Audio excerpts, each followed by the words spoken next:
እሺ አንተ ተረጋጋ በላት ጠንካራ ልበል አቺ ማለት አስፋለ ኪራፍ ይባላል እሺ አንተ አፈን ዝጋ አንተ ኳየሮች አንተ አፋችን ዝጉ የህይወት ታሪኩ ደርሶናል ግጥም ይወጥ ስለነበር ዛሬ ውጣትና እሺ በግጥም ታሪኩን ጽፌያለሁ አቶ ኩራ እጅግ የታፈረ እጅግ የተፈራ የእድሜ ዘመኑን ጠንቋይ ቤት ተሰራ ለሀብታም አሽቃባጭ ለደሃ ማይራራ ነበር አቶ ኩራ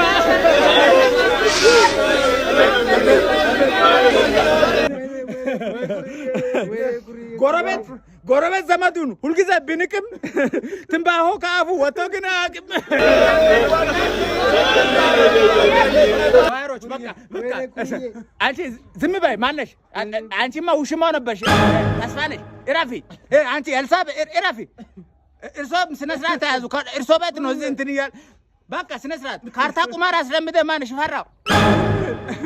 እሺ አመሻሽ ላይ ደግሞ ታትሮ ይቅማል ማታ ማታ ደግሞ የሰው ስልክ ይቀማል እንደ አይነቱ ሰው ኖሮ ምን ይጠቅማል ኩራ ምንድን ነው ያልኳት አይ ቤት እንዲመታልኝ እኮ ነው ቤት ይላል ቤት